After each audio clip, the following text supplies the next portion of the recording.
11th chapter, Arjuna is inquisitive about understanding how God is all powerful, like how God can have control on everything in the existence, right?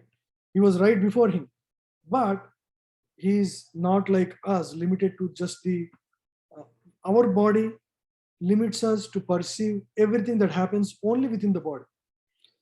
And God is like the soul of the universe, right? Like we have a soul, we have a body. The soul is conscious of our body, right? We are limited. But God is the soul of the universe. Anything that happens within the universe, God is all knowing. He's omniscient, it's called. Omniscient means all knowing. Omnipotent, he's all powerful. Omniscient is all knowing. So these are characteristics of God. So now in this chapter, Arjuna inquires from Krishna to reveal his universal form through which he controls and manages. Everything emanates from him. But how do I understand in a way that I can relate to it, right? So that's what Arjuna is asking. So yes, I want to understand your potency. Can you show in your form that you are actually potent, like the way you're saying that you control everything? Yeah. So Krishna is going to reveal that now. Arjuna Vacha. You can unmute and speak. Arjuna Vacha Madanugrahaya Paramam Anugrahaya Paramam Guhyam Adhyatma Samnitam Guhyam Adhyatma Samhitam Yatvayoktam Vachastena Yuktam Vachastena Mohoyam Vigato Mama. Mohoyam Vigato Mama. Please read, any one of you. Arjuna said, "By my hearing the instructions you have kindly given me about these most confidential spiritual subjects, my illusion has now been dispelled." So the instructions given in the last chapter about how God is all powerful, that clear, that taken away all the doubts. Now he understands, yes, there is God and he's in full control of everything that happens in this existence. All my illusions, now whatever you tell me, Krishna, I'm just going to follow. Right? Karishe vachanam tava, Arjuna says. I'm your disciple, I am your student, and I'm just going to follow whatever you say. Right? So now my illusions are all fully dispelled.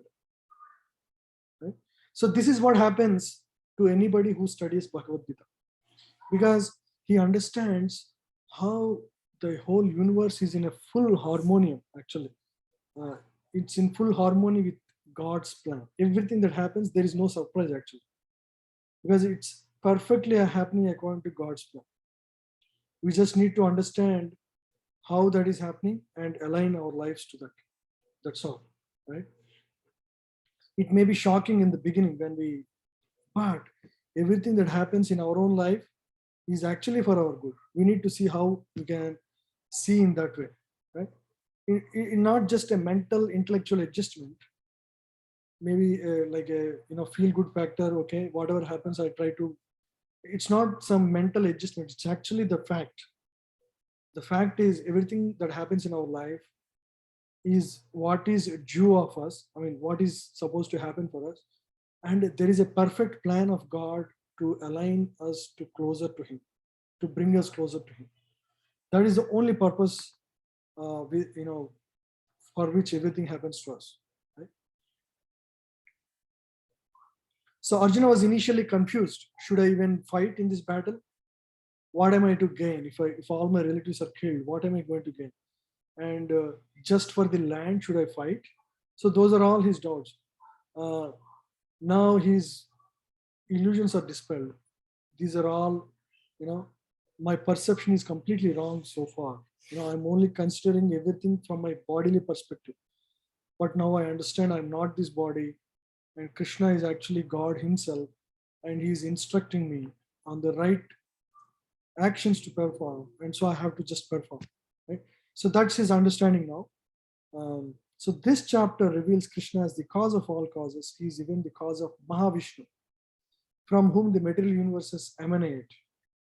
Krishna is not an incarnation. You see, this is a very powerful statement. Many people think Krishna is an avatar, right? An avatar of Vishnu. But he is not an avatar, he is actually avatari.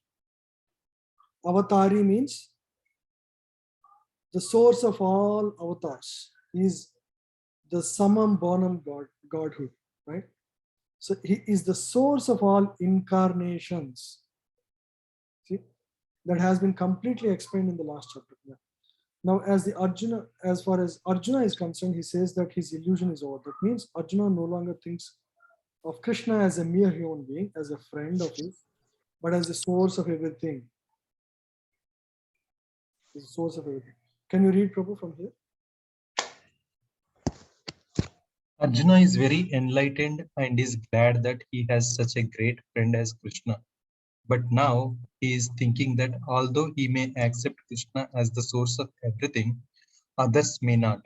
So, in order to establish Krishna's divinity for all, he is requesting Krishna in this chapter to show his universal form. So one may think maybe,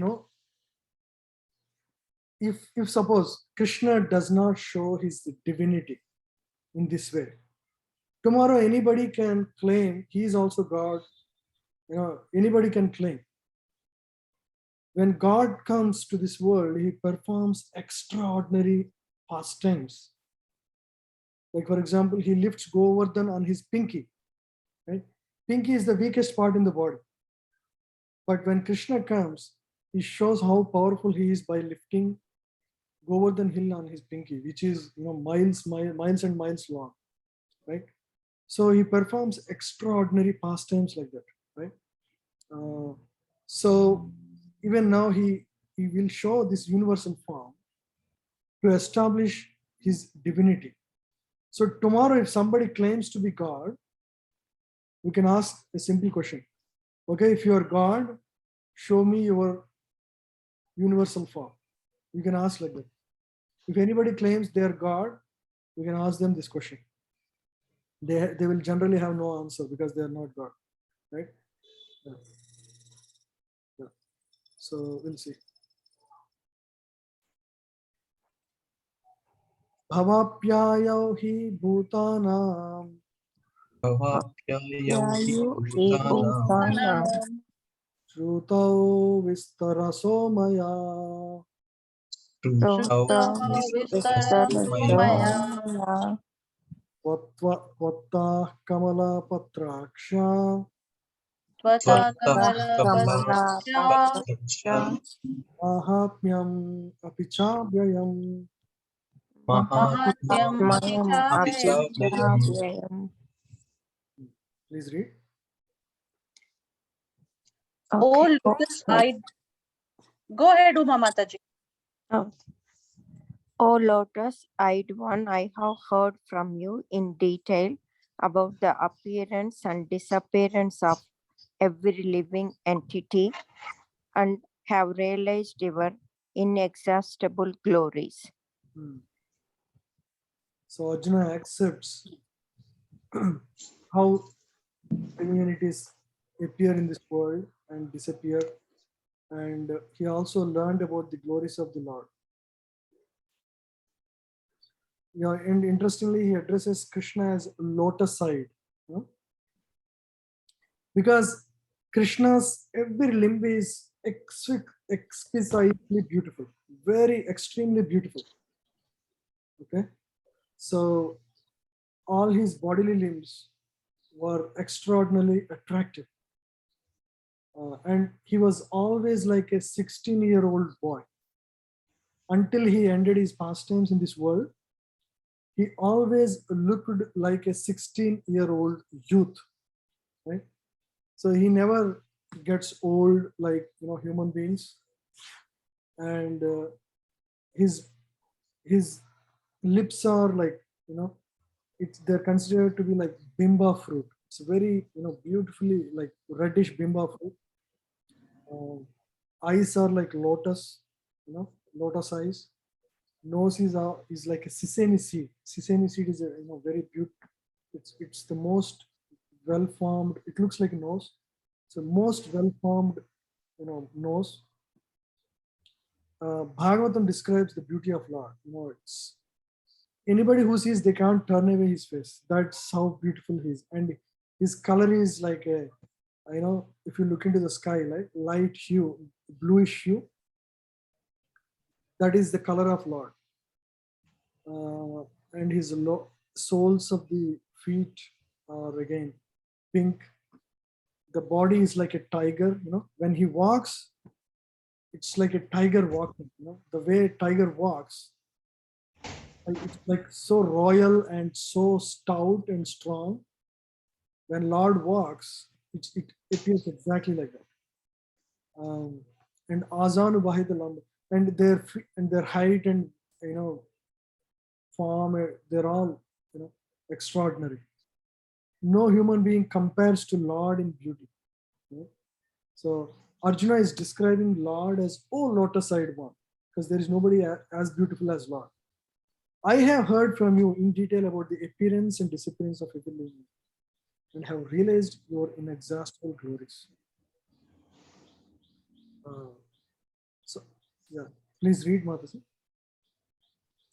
So Arjuna addresses Lord Krishna as lotus-eyed. Krishna's eyes appear just like the petals of lotus flower. Out of his joy, for Krishna has assured him in a previous chapter, Aham Krishnasya Jagat Prabhava Pralayas Tatha. I am the source of the appearance and disappearance of this entire material manifestation. Everything comes from Lord Krishna. Arjuna has heard of this form, the Lord, in detail. Arjuna further knows that in spite of his being the source of all appearances and disappearances, he is aloof from them. As the Lord has said in the 9th chapter, he is all pervading, yet he is not personally present everywhere. That is the inconceivable opulence of Krishna, which Arjuna admits that he has thoroughly understood. So Lord is all pervading, yet he is not personally present everywhere. What does this mean technically? So we all understand Lord's energy is everywhere. Just like you can say, in Redmond City, all of us know here in Seattle, there are hundreds of buildings of Microsoft. And Microsoft is owned by Bill Gates. Every building, you can say, is an expansion of the energy of Bill Gates, right? Is Bill Gates personally present in everything? No, he's not there. But Lord's case is different. So everything emanates from Lord. Even the jivas are also expansions of his energy. Lord exists in every jiva in the form of Paramatma, right? He exists as Paramatma. Paramatma is not Lord himself. Paramatma is an expansion of the Lord, okay? And whatever Paramatma observes us, he's there in our heart and he knows everything about us. But at the same time, Paramatma is not the Lord himself. Lord's expansion is Paramatma. And because as Paramatma, he is present in everybody, he knows Lord knows about everybody and everything. But still, he is not present personally as Krishna in everybody, with everybody, but instead he is present as Paramatma. That's why it said he is not personally present everywhere, but he is there in the form of Paramatma there, everybody. Is it clear to everyone? Any questions on this?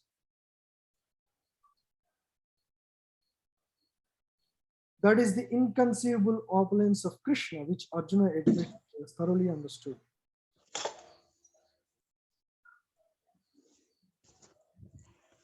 Evam etad yathat yatatvam Evam Tattvam atmanam parameshvara Atmanam Parameshvara Parameshvara arastum ichchami te rupam Drastum Ichchami te Ichchami Te Rupam Rupam Aishwaram Purushottama. Aishwaram Purushottama. Purushottama. Please read.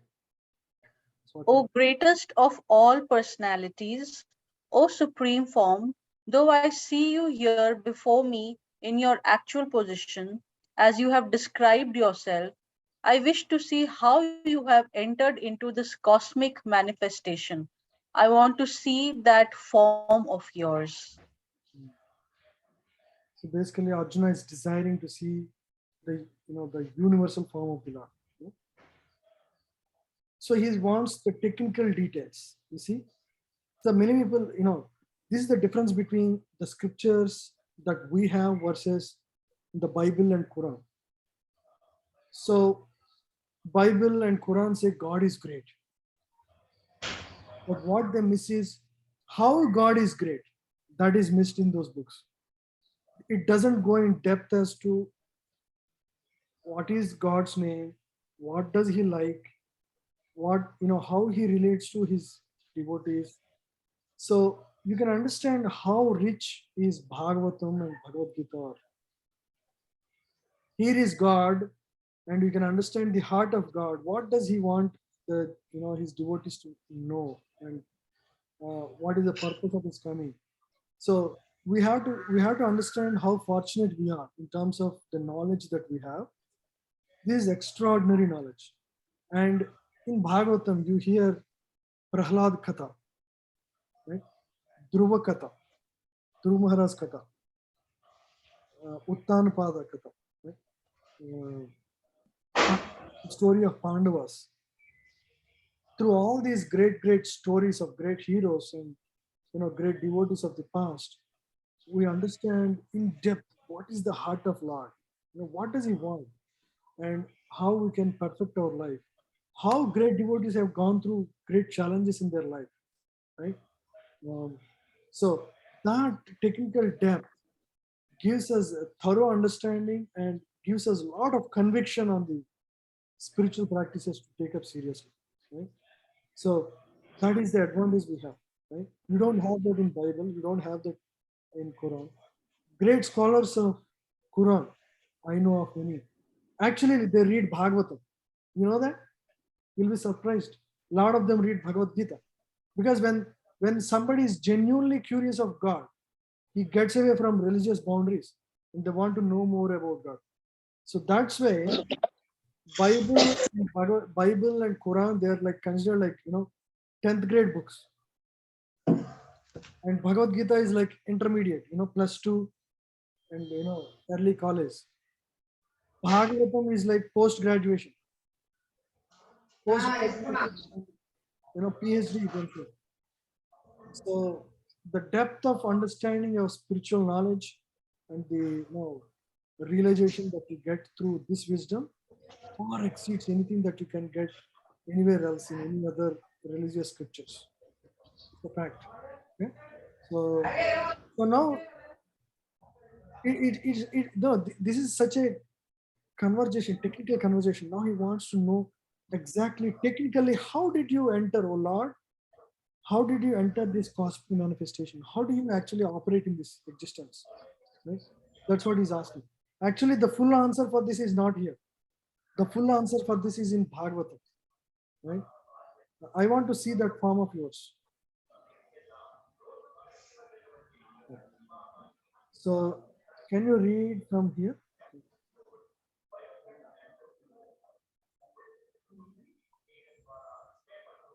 Please read.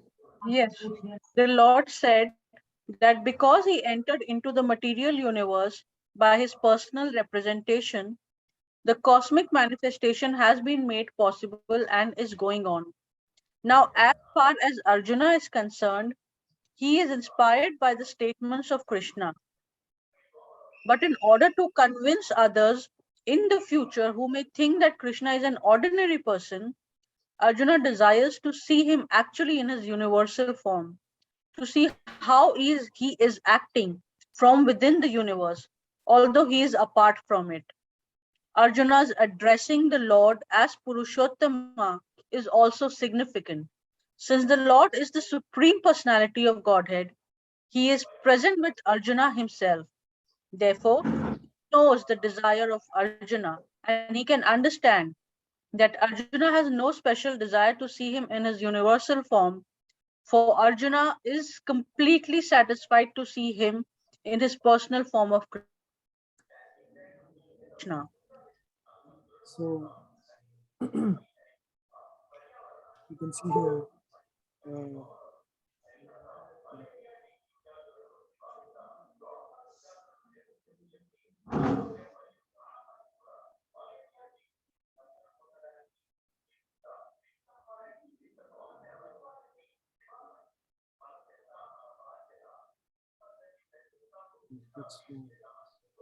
Where are we? So yeah, very clear, right? Since the Lord is the supreme personality of Godhead, he is present within Arjuna himself. So the goal of Arjuna is to actually, okay, he is convinced, but he wants the people of this world to also be convinced. When Lord shows his universal form, therefore, nobody else who is not God can claim to be God because he has to show his universal form. Okay?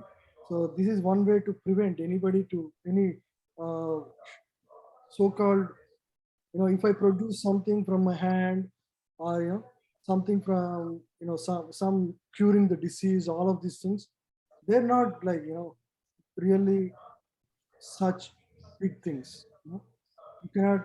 Nobody should claim to be God just by doing some magic tricks, right? So just Arjuna want to make sure, hey, God means this is the potential of God. That's why he's asking Krishna to show his universal form. Yes, I'll read this one. Okay. Prabhuji, there's some background noise from V Ratnam. I don't know. Oh yeah, I'll mute you. Okay. But the Lord can understand also that Arjuna wants to see the universal form to convince others.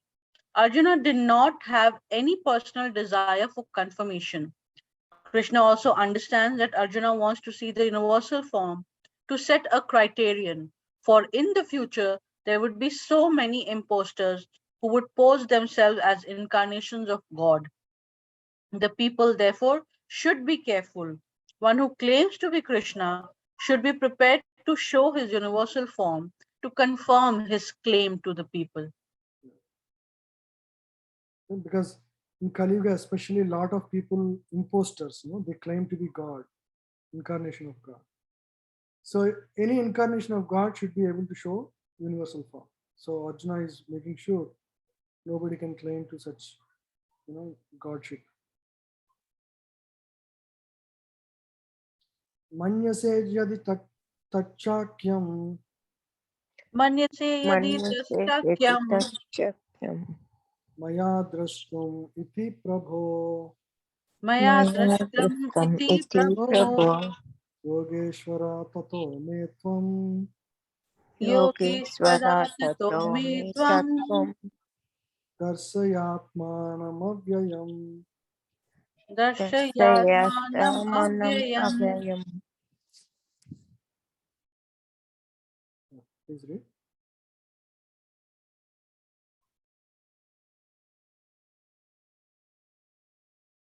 Yeah, anybody? Archana Mataji can read.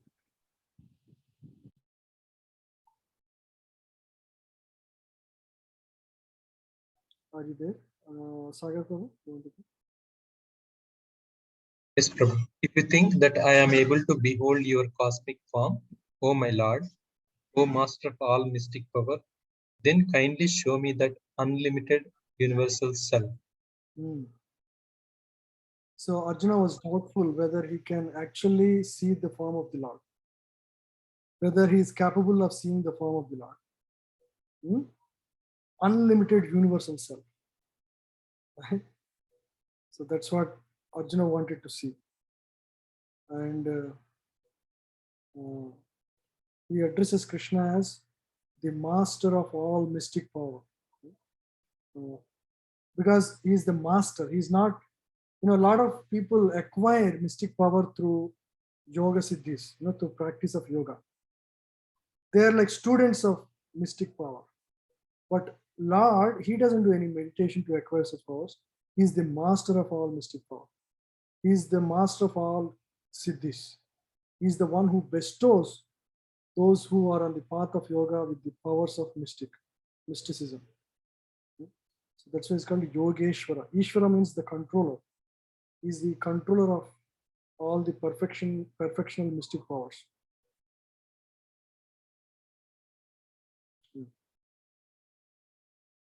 And within the material body, one cannot, with the material eyes, one cannot see this universal form of the Lord. It cannot behold it. So that's why Arjuna humbly is requesting Lord, "Oh Lord, if you can show me, that will be great. Your unlimited form." Yeah. Please continue reading here. It is said that one can neither see, hear, understand, nor perceive the Supreme Lord, Krishna, by the material senses. But if one is engaged in loving transcendental service to the Lord from the beginning, then one can see the Lord by revelation. Every living entity is only a spiritual spark. Therefore, it is not possible to see or to understand the Supreme Lord. Arjuna, as a devotee, does not depend on his speculative strength. Arjuna as a devotee does not depend on his speculation. He doesn't want, he just want to admit, hey, I can't see, oh Lord. Please give me the potency. Yeah, continue. Rather, he admits his limitations as a living entity and acknowledges Krishna's inestimable position. Arjuna could understand that for a living entity, it is not possible to understand the unlimited infinite. If the infinite reveals himself, then it is possible to understand the nature of the infinite by the grace of the infinite.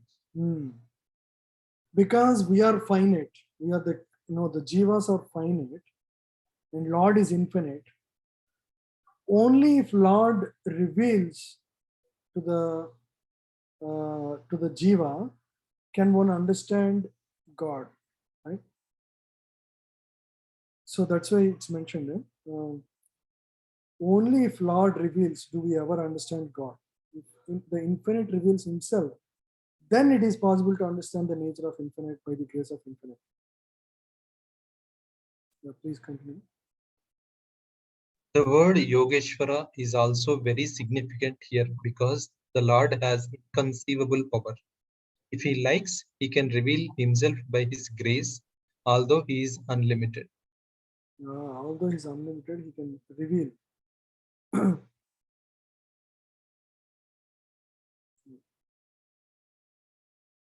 Yeah. So actually Arjuna is pleading or Krishna, right? So therefore Arjuna pleads for the inconceivable grace of Krishna. He does not give Krishna orders. Krishna is not obliged to reveal himself unless one surrenders fully in Krishna consciousness and engages in devotion service. So how do we realize God? You can do chanting, you can read Bhagavad Gita, you can do so many things, but unless we receive the grace of God, we cannot understand God. So that's the main point. Bhakti is not like, for example, you may work hard and get educated and get a job. That's in your hand. Of course, bhakti is also in one way it's in our hand, but it is given. It's not acquired. A lot of things in this world are acquired. Right? I can get this, I can get that, but bhakti is something given to us. When is it given? When God is pleased with our service. when God wants to reveal himself to us, then we will understand God. Okay, so that's what this point is about. Thus, it is not possible for persons who depend on the strength of their own mental speculations to see Krishna. If somebody thinks they can perceive God or acquire God by their own strength of intellectual abilities or physical abilities, or it doesn't work that way. God has to be gracious upon us. So one has to humble himself before God. That is the way to get revelation of God. Okay? Now Arjuna has pleaded Krishna to reveal his universal form, which was never revealed in the past. The first time God is revealing his universal form. Prabhu, one question here. So Dhruva Maharaj also got a chance to see God, right? So what is that form and how he was able to conceive? Oh, that form is just the Tribhanga form. Krishna in a human-like form. So human-like meaning, which the bluish hue that he sees the form of. Actually, he sees the form of Lord Narayana, right? With Chaturbhuja, with Sankhu Chakra Gada Padma, right? With Kaustuba jewel and flowing garland in the bluish hue form. So he sees that that is the darshan that a great devotee gets. That is regular form. It's not like a universal form. Universal form is very expansive. It has all the various functions that are happening in this universe exhibited. Like you will see, death is continuously happening, right? Every second there are like 100 people dying in this universe. And universal form shows that death is happening every moment. It shows creation, it shows death, it shows how time is moving, everything. So universal form is it's a distinctive form, unique form that is revealed by God. Okay, it's not the regular Narayana form or Vishnu form or Krishna form. Okay, what was revealed to Dhruva Maharaj or Prahlad Maharaj, they're all regular Vishnu forms. Like right? Paramatma in our heart. Yes, Paramatma looks alike, exactly. Paramatma looks with Chaturbhuja, the same form. Even a great yogi can see the Paramatma within the heart. The same form sometimes come to, in the right before your eyes, he can come to you and, it was revealed even in recent times, but, we don't speak about those things because a lot of people can make it cheap and look like, there are some stories, made up stories. So we don't talk about those things much. But there are great devotees who have, of the current times, who had seen the form of Lord, who got the revelation of the form of the Lord. So anyway, that's a different subject. But all great devotees have seen the form of the Lord. It's not very unique. But that is a regular Vishnu transcendental form. Right? It's not the form that universal form is very unique. In Mahabharata time, everybody had the opportunities to see the beauty of Krishna. Right? They're all, because Krishna is moving like one of them, like in a human form. Right? So they had the opportunity to see that kind of Vishnu form. It's also like Vishnu form, just that it doesn't have 4 hands. It has only 2 hands. And he has a peacock feather, and it has a extremely unique, beautiful form. But that is seen by everybody. But what Arjuna is asking is, how do you control and manage everything in this universe simultaneously? So that Krishna will reveal now. Shri Bhagavan Uvacha. Sri Bhagavan Uvacha. Pashyame Partha Rupani. Pashyame Partha Rupani. Satasotha Sahasrasa. Satasotha Sahasrasa. Nana Vidhani Divyani. Nana Vidani Divyani Divyani Nana Varna Kriti Nicha. Nana Nana Varnani Varnani Kriti Kriti Nicha. Nicha. Please read.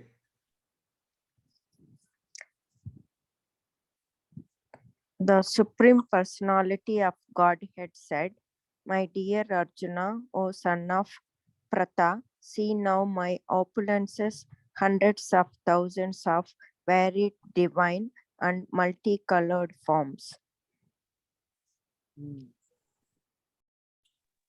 Lord says to Arjuna, "O son of Pritha, see my opulences, hundreds of thousands of varied, divine, and multicolored forms." So it's a very, very unique form that Krishna is going to reveal.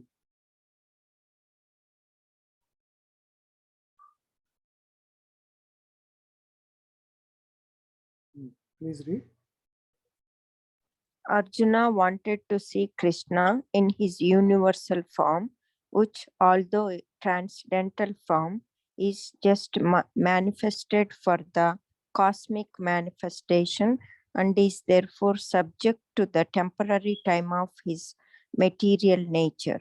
As the material nature is manifested and not manifested, similarly, this universal form of Krishna is manifested and non-manifested.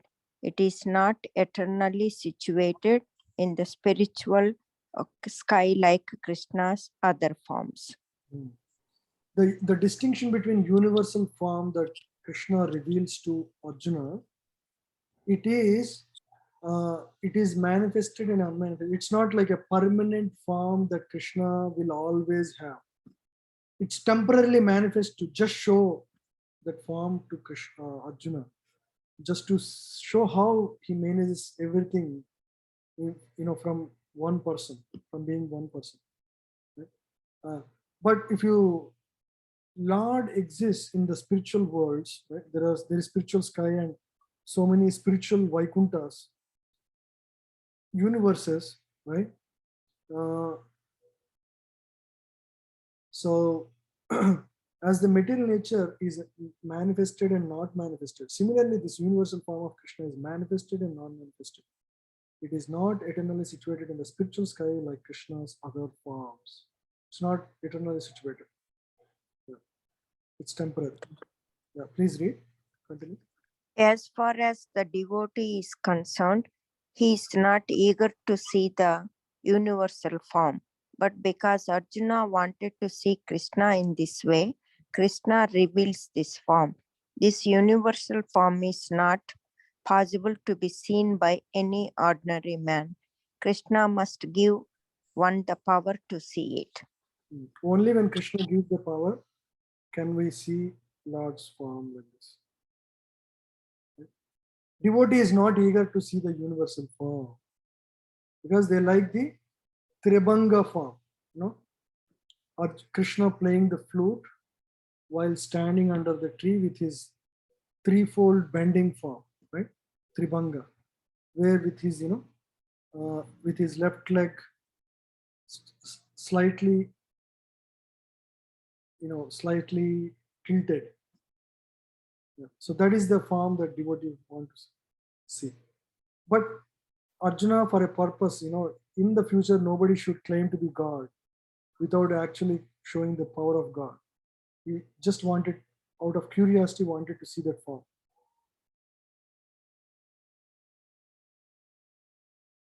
Pashyadityan vasun rudran Pashyadityan Ashyadityan Vasudrudran Vasudhudran Ashvinau marutastata Ashvinau Asvinau Asvinau Marutastata Marutastata bahuni adrishta purvani Pune Bahuni Adrushta Adrishta Adrishta Purvani Purvani Purvani Pashyascharyanī bharata. Prasyacharyani Pasyacharyani Bharata. Bharata. Please read. Oh, best of. Go ahead, Sudha Mataji. Okay. O best of the Bharatas, see here the different manifestations of Aditya, Vasus, Rudras, Ashwani Kumar, and all the other demigods. Behold the many wonderful things which no one has ever seen or heard before. The best of Bharatas means those who are born in the Bharata dynasties. So he's showing Adityas, Vasus, Rudras, the 11 Rudras. There are 11 Rudras in the universe. There are 8 Vasus, I think. I think they might be there are Adityas. Aditya, sun is also an Aditya. There are multiple of them actually. So Ashwini Kumaras, they are demigods, right? And all the other demigods. There are various demigods who are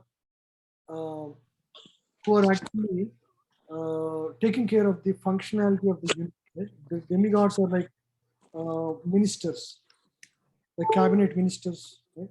They take care of the portfolio, different portfolios.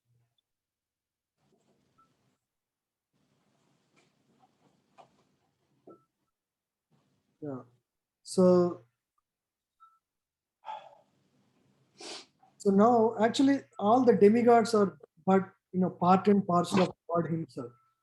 Now in this universal form, Krishna is revealing this this particular all the demigods are actually part of all the Indra, Varuna, Vayu, Aditya, Vasu, Rudra, Ashwini Kumaras. They're all part of God himself. Right?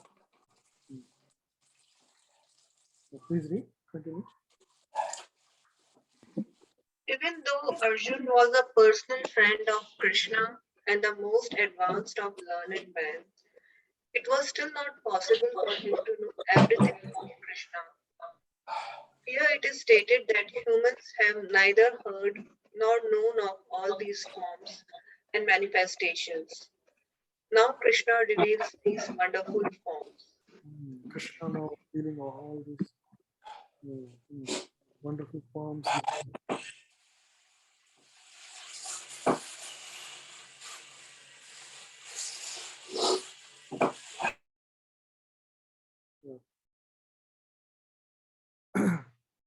So next read this one. Ihaikastam Jagat Krishnam Krishna Asyadhyasa Characharam Pasyadhyasa characharam Mama Dehe Gura Kesha Mama Dehi Gudakesha Yachanya Drashtumichasi. Yachanyadrastumichasi. Ihaikastam Jagat Krishnam. Ikaistam means in this body, in one place. Jagat Krishnam, the entire manifestation is going to be seen now. Pasyadhyasa Characharam. Pasya means see, to see. Pasya means the ability to see. Right? See, all the Charachara Jagat means, Charachara means the entire manifestation is in this form. See with your own eyes, Arjuna. Everything is there in this one universal form. Mama Dehe Guda Kesha is all coming from my body. Mama Dehe, my body. Right? Guda Kesha. Guda Kesha means reference to Arjuna. Arjuna has conquered over sleep. Guda Kesha means one who conquered sleep.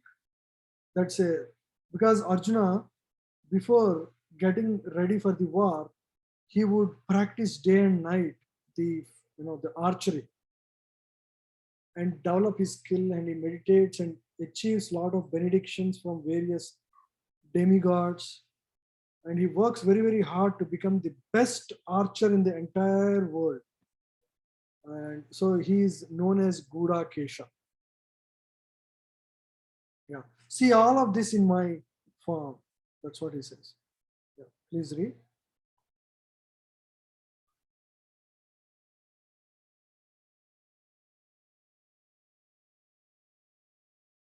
Please read the translation. Anybody? Unmute yourself. O Arjuna, whatever you wish to see, Behold at once in this body of mine. This universal form can show you whatever you now desire to see and whatever you may want to see in the future. Everything moving and non moving is here completely in one place. Mm. So in this one universal form, everything you desire to see will be revealed. Whatever you want to see, it's there. Whatever you may want to see, everything moving, non-moving. It's a very, very wonderful manifestation. Let me see if I can get that picture here. Just a second.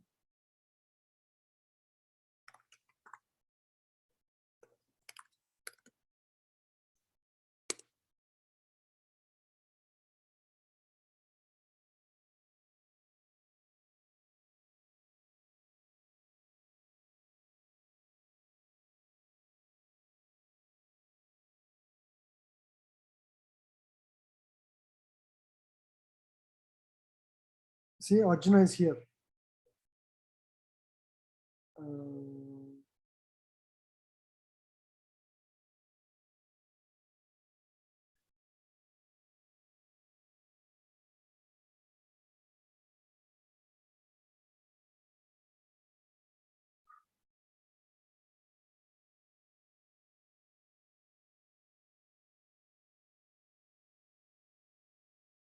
See, Krishna is here. You see the here? Krishna. Is Krishna speaking to Arjuna. See how Arjuna surrenders to the universal form.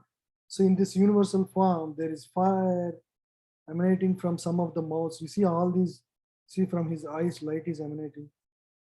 All these are various controllers of the universe.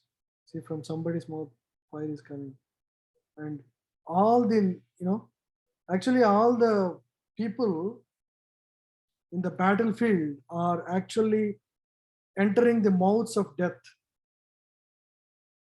in this universal form. That will be revealed. Krishna will speak in the next few verses about what is happening actually here.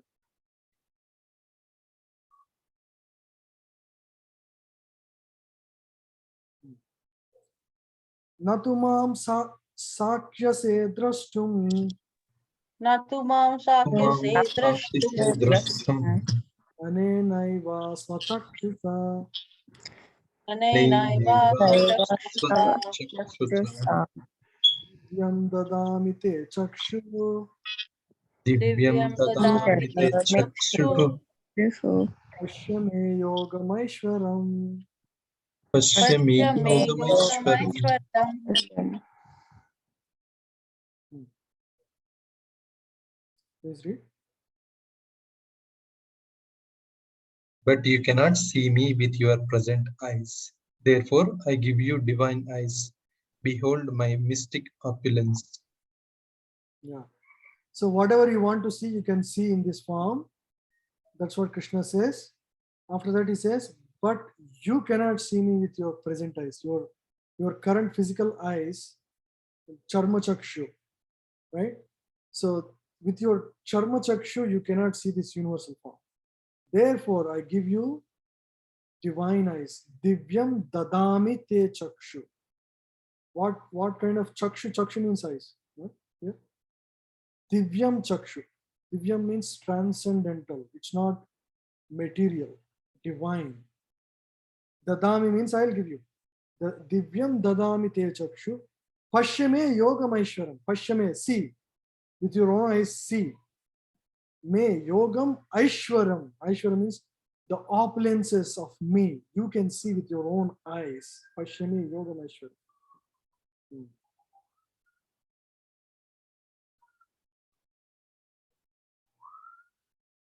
Yeah, please continue reading here. A pure devotee does not like to see Krishna in any form except his form with two hands. A devotee must see his universal form by his grace, not with the mind, but with spiritual eyes. To see the universal form of Krishna, Arjuna is told not to change his mind but his vision. The universal form of Krishna is not very important. That will be clear in subsequent verses. Yet, because Arjuna wanted to see it, the Lord gives him the particular vision required to see that universal form.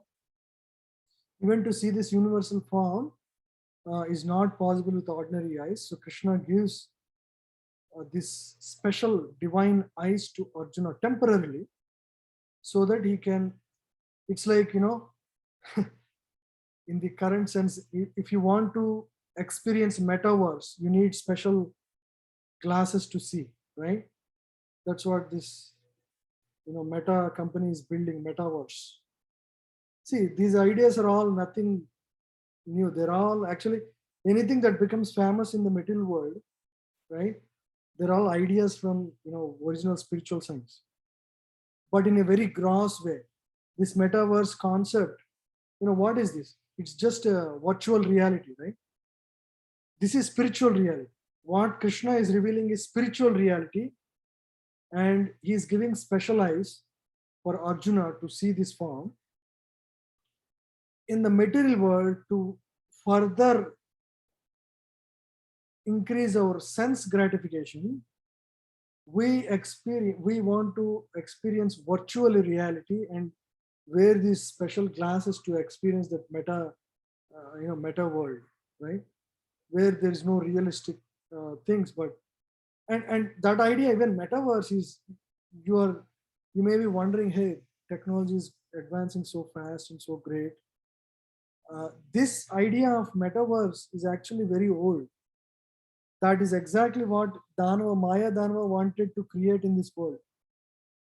He wanted to, a lot of mystic yogis have the power to create alter universes. They have the power to create even universes, but those universes are temporary and they don't sustain for long periods, right? There is this Maya Danava who creates the entire spectrum of temporary material existence. So the idea is same, virtual reality and this metaverse.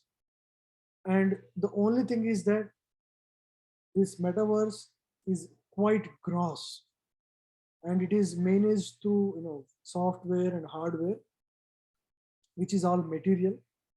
And the idea of the mystic potencies, mystic powers that yogis and great yogis of the past had, that was subtle in nature. What we see is gross, and what was there in the previous times was subtle. They were achieving those powers, the ability to create counter universes, meta universes. Those through mystic siddhis. Those were achievements of siddhis. Through meditation, they were achieving those powers. That is subtle in nature and much more powerful actually in experience, compared to what we are trying to do in the metaverse, right? Billions of dollars, by spending billions of dollars. So it's no good.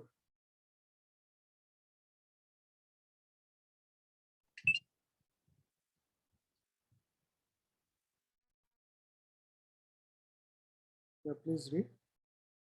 Devotees who are correctly situated in a transcendental relationship with Krishna are attracted by loving features, not by a godless display of opulences. The playmates of Krishna, the friends of Krishna, and the parents of Krishna never want Krishna to show his opulences. So the devotees of Krishna, they don't want to see this kind of universal form. That's not what they want. They want to be with Krishna. They want to serve Krishna. They want to please Krishna. Playmates of Krishna and friends of Krishna and parents of Krishna, they never want to see Krishna's universal form like this. They're so immersed in pure love that they do not even know that Krishna is the supreme God. Those people who are in full illusion, they don't understand that Krishna is God. And similarly, those who are close devotees of the Lord, they also don't consider Krishna as God. Because if suppose Yashodamai treats Krishna as God, can she serve him? She cannot, right? And Krishna also doesn't want to have such artificial, servant master relationship with his devotees. he wants to be like one of them. When he wants to play with boys, Gopa boys, he wants to be like one of them. He wants to sometimes carry the boys on his shoulders. Sometimes, many times, not sometimes actually. There will be competitions of pulling the thread on both sides. Boys, some boys on this side and some boys on this side. Krishna will be on one side. Many times he gets defeated. Krishna gets defeated and they have to carry the other boys on their shoulders, and Krishna carries. So this is how Krishna wants to be with his devotees. Krishna, and sometimes different devotees, they all go together, they play in Vrindavan, right? At the time, all their mothers pack various nice prasadam. They are taking care of small calves, Krishna and other friends. And the mothers of all the gopas, they actually bring different prasadam. Somebody brings kachori, somebody brings pulao, somebody brings pakoda. Like that, various items are brought, and they all share with each other. At the time, somebody eats from his plate and they give to Krishna. Doesn't matter. Krishna is very happy to eat from the other devotees' plates, because he just behaved like he's one of them, right? Bhishma Dev and Kunti Maharani, they are like in Bhagavatam. There are certain verses they say, "Oh my Lord, how you behave just like so much like human beings. How people can recognize you? You are the Supreme Lord, but you are acting like one of us." It's so bewildering, so confusing. And there are pastimes like the moment Krishna is about to leave to Dwarka from Hastinapur after Pandavas were coronated.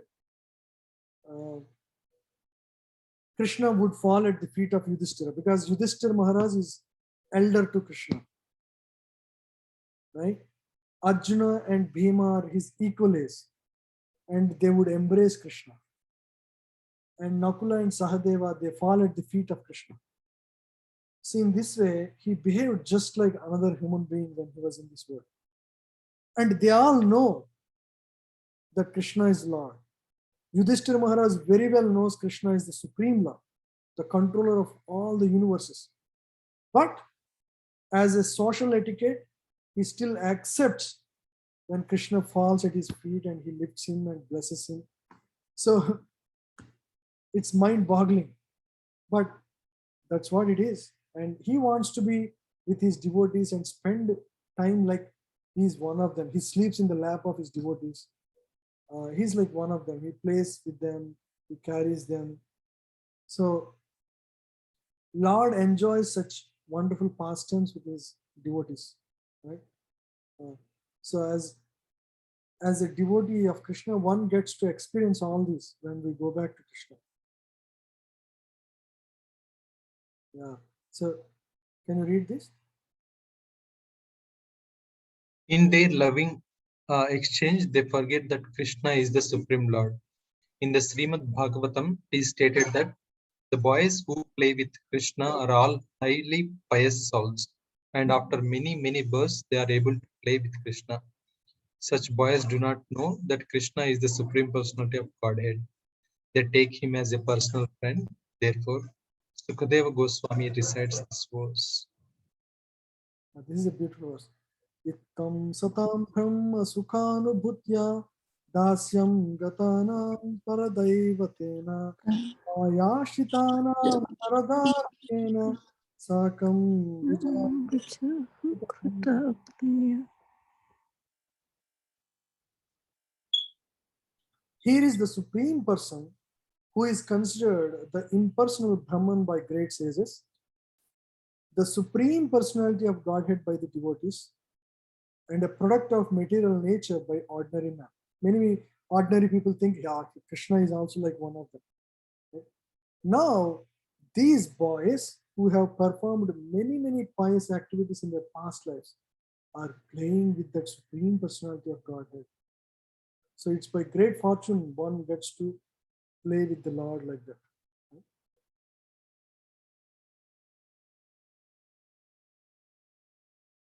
The fact is that the devotee is not concerned with seeing the Vishwarupa, the universal form, but Arjuna wanted to substantiate Krishna's statement so that in the future, people could understand that Krishna not only theoretically or philosophically presented himself as the supreme, but actually presented himself as such to Arjuna. Arjuna must confirm this because Arjuna is the beginning of the Parampara system. Those who are not actually interested in the understanding of the Supreme Personality of Godhead, Krishna, and who follows in the footsteps of Arjuna should understand that Krishna not only theoretically presented himself as the Supreme, but actually revealed himself as the Supreme. The Lord gave Arjuna the necessary power to see his universal form because he knew that Arjuna did not particularly want to see it, as we have already explained. We'll stop here. Any questions or comments?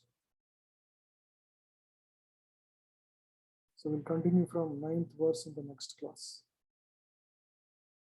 So these are very mystical verses, next few verses, where Krishna would reveal his universal form. Very unique verses. Okay, if there are no questions, we'll end the call here. Thank you all very much. Thank you, Prabhuji. Hare Krishna. Thank you, Prabhu. Hare Krishna, Hare Krishna. Prabhuji. Thank you, Prabhuji. Hare Krishna.